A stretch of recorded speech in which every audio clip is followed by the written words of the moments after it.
소음순 수술을 어떤 사람들이 하면 좋은지, 굳이 받지 않아도 되는 경우는 어떤 경우인지 설명드리도록 할게요. 남편의 직박구리 폴더에서 어떤 영상을 발견했습니다. 근데 거기에 나오는 여자분이 나하고 다르게 생겨서 그렇다면 여기에서 내 소음순의 단계가 얼만큼인가? 원장님, 제가 올 한 해 동안 한 거 중에서 제일 좋은 게 바로 그래서 너무 상쾌해요, 너무 편하네요, 이렇게 얘기하시는 분들도 있어요. 안녕하세요. 베리엘TV 정윤희 원장입니다. 네, 오늘 주제는 바로 소음순에 관련된 것인데요. 이런 분들은 소음순 수술 하실 필요 없습니다. 소음순 수술은 소음순 성형술, 소음순 축소술, 소음순 교정술 이런 식으로 여러 가지 이름으로 불리는데요. 소음순 환자들은 다른 환자들하고 약간 다른 특징이 있어요. 증상이 있는데 정말 이 부분은 수술을 받아야 되는 건지 모르겠다, 이런 분들도 계시고, 아니면은 남들도 다 이런데 내가 너무 예민한가? 아니면 내가 수술을 받아야 되는데 내가 여태 둔해서 몰랐었나? 이런 식으로 의문을 가지시는 것 같고요.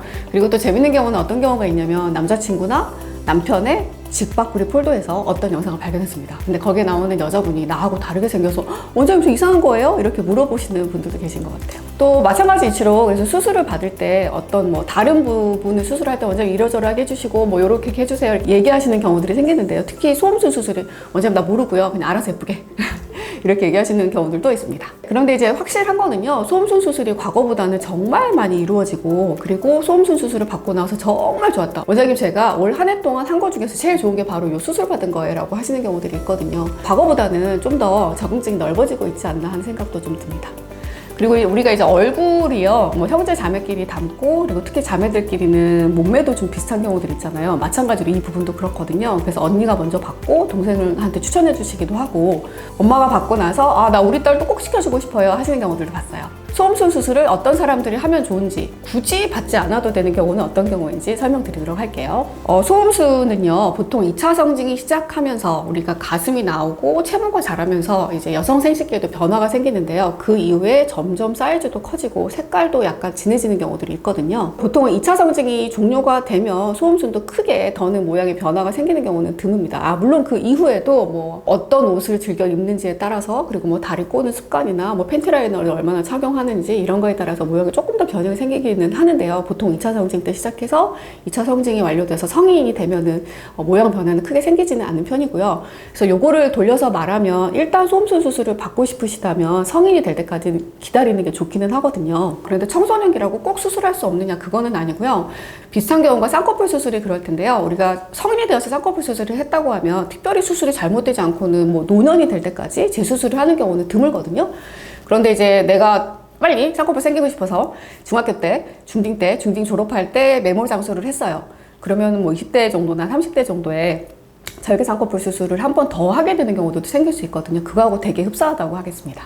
소음순 수술은 용어에 따라서 약간의 관점의 차이가 있거든요. 소음순 축소술이라고 하는 거는 소음순을 단지 비대한 걸 잘라내었다라는 걸 중점을 둔 부분이고요. 소음순 성형술 이런 거 경우에는 소음순을 좀 더 예쁘고 주변 구조하고 어울리도록 하는 약간 미학적 관점이 포함되었다고 하실 수 있겠고요.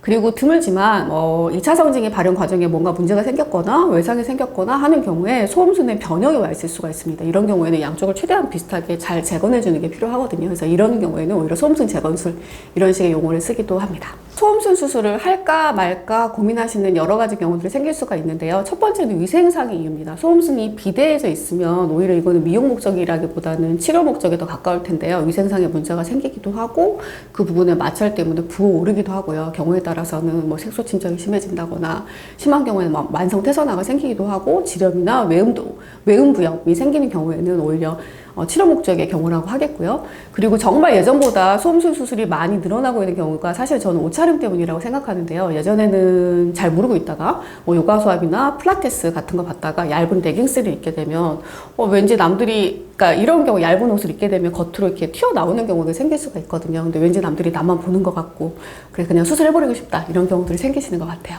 그리고 또 일상생활에서는 소음순이 큰 경우에 좀 조이는 바지를 입게 되면 많이 불편하거든요. 그리고 소음순이 정말 큰 분들의 경우에는 앉아있을 때도 배긴다고 하세요. 생각해보세요. 우리가 이런 거 깔고 앉았다가 배기겠잖아요. 당연히 그런 경우들이 생길 수가 있습니다. 그리고 처음에 상담하러 왔을 때는 얘기 안 하시는데 나중에 수술 받고 나서 저희하고 관계가 좋아지면 자주 말씀하시는 경우들이 있는데 어떤 거냐면 소음순이 크니까 성관계를 할 때 그 부분이 아무래도 좀 말려 들어가셨다가 수술을 하고 나니까 중간에 정리를 해줄 필요가 전혀 없더라. 원장님 그래서 너무 상쾌해요. 너무 편하네요. 이렇게 얘기하시는 분들도 있어요.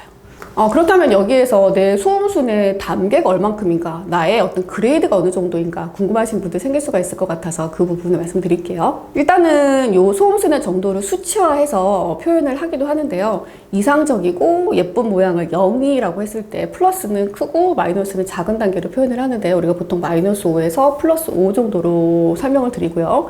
그리고 보통은 저 소음순 확인하고 싶어요 라고 상담을 하러 오시는 분들은 대개는 플러스 4 단계 이상인 경우들이 많이 있고요.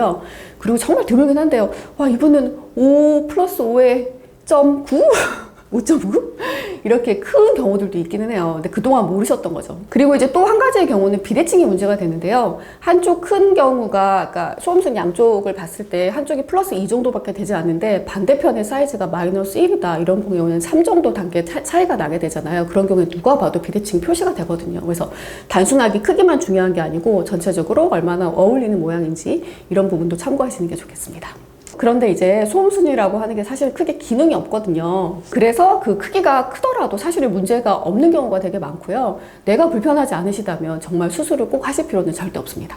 그러면 반대로 이런 질문 하신 분들이 계세요. 원장님 소음순이라고 하는 게 뭔가 이유가 있어서 있는 걸 텐데 저 이거 잘라내버려도 아무 문제가 없나요? 라고 물어보시거든요. 그런데 아까 말씀드린 것처럼 소음순 기능이 사실 없어요. 그래서 잘라내버려도 크게 문제가 없고요. 또 이거 소음순 저희가 아예 그냥 다 제거해버리는 게 아니라 비대하고 늘어진 부분만 잘라서 예쁘게 정리해드리는 거기 때문에 그런 걱정은 하실 필요가 없습니다. 또 이거하고 관련돼서 많이 물어보시는 질문 중에 하나가 성감에 관련된 건데요. 원장님 저 소음순 자르고 나면 성감이 혹시 떨어지나요? 이런 거 물어보시는 분들 계세요. 말씀드린 것처럼 소음순 기능이 없기 때문에 성감하고 무관하고요. 그리고 또 한 가지 중요한 내용은 우리가 성감은 음핵하고 관련이 있거든요. 그런데 소음순이 길게 늘어나져 있고 커져 있는 분들은 음핵 주변까지 약간 길고 늘어나 있고 축 처져 있고 하는 여러 가지 2차적인 변형이 와 있는 경우들이 있어서 어차피 수술을 하는 김에 소음순이 예쁘게 잘라주고 그 위에도 예쁘게 정리를 하면서 음핵 성형도 해주고 음핵 포피도 좀 걷어주고 음핵 거상도 해주고 이런 식으로 부가적인 수술을 해주면 성감은 오히려 훨씬 더 개선되는 경우들도 많이 생깁니다. 지금 이 보고 계시는 영상 1편에서는 소음순은 어떤 사람들이 받으면 좋은지, 받고 나면 어떻게 되는지에서 간단하게 설명을 드렸고요. 추후 2편에서 소음순 수술을 받기로 결정하였다면 어떤 식의 방식으로 받는 게 좋은지, 그리고 소음순 수술을 하고 나면 주의사항이 뭔가, 부작용은 뭔가 그 부분에 대해서 또 말씀드리도록 하겠습니다. 감사합니다.